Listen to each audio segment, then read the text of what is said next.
இது ஒரு வேளை சிட்டியெல்லாம் நமக்கு தெரிஞ்ச ஒரு ஆளாக இருந்துச்சுன்னு வச்சுக்கோங்களேன். இந்த சிறகடிக்க ஆசையில் இருக்க செட்டி அவரெல்லாம் கூப்பிட்டு, தம்பி உனக்கு இந்த ரவுடி வேலை, இந்த கேங்ஸ்டர் வேலைலாம் ஒத்து வராதுப்பா, உனக்கு அதுக்கு செட் ஆகாதுங்கிறது தெளிவாக தெரியுது. எப்படியும் வந்து ஒரே ஆள்கிட்ட நான் அடி வாங்குறேன், 10 தடவை அடிபட்டு அவமானப்பட்டு அசிங்கப்பட்டு கேவலப்பட்டு நிற்கிறேன். நீ போடுற பிளான் எல்லாமே வந்து அடைச்சே இதெல்லாம் ஒரு பிளானா அப்படிங்கிற மாதிரி தான் இருக்குது.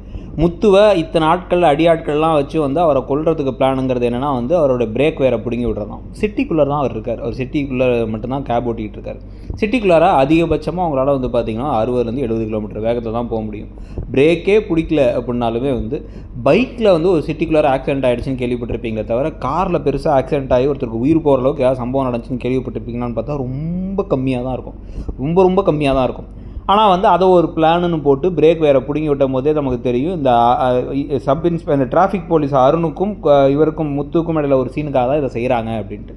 சம்மந்தமே இல்லாமல் பிரேக் வேறு இப்போ ஒர்க் ஆகலன்னு இவர் வந்து என்ன பண்ணுறதுன்னு தெரியாமல் ஐயோன்னு சொல்லிட்டு ஓட்டிகிட்டே போக கடைசியில் வந்து ஒவ்வொரு இடத்தையா தப்பிச்சு வந்து முத்து வந்த பொழுதும் ஒரு இடத்துல வந்து ஸ்கூல் ஆட்டோ வந்துடுது. ஸ்கூல் ஆட்டோவில் பசங்களாம் இருக்காங்கிறத வந்து அப்படியே தூரமாக வந்துட்டு இருக்கும் போதே ஒரு ஸ்கூல் ஆட்டோன்னு கண்டுபிடிச்சி ஆட்டோக்குள்ளார பசங்க உட்காந்துருக்காங்கலாம் இவர் வேறு பார்த்து இவர் அதனால் வேறு பக்கமாக வண்டியை திருப்பி ஒரு பைக்கை இடிச்சு தரல.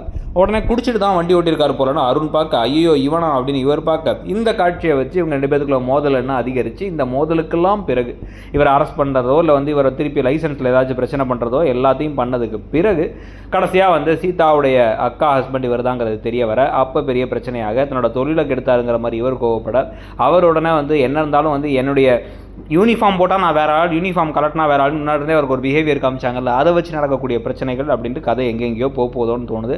இந்த எல்லா கலைவரங்களுக்கும் இடையில் கடைசியில் வந்து முத்து தான் பணிஞ்சு வந்து சரி ஓகே சீதா ஆசைப்படுற பொண்ணு அப்படின்னு வந்து அவங்க ஆசைப்படுற பையன் அப்படின்னு அவங்க 2 பேருக்கு வந்து ஒரு கல்யாணத்தை பண்ணி வைப்பாங்களா, இல்லை அதுக்கப்புறம் ஒருத்தர் புரிஞ்சுக்கிட்டு இவங்க 2 பேரும் சேர்ந்து இணைந்த கைகளாக என்னென்ன விஷயங்கள்லாம் செய்ய போகிறாங்கிறது தான் பார்க்க போகிறோம்.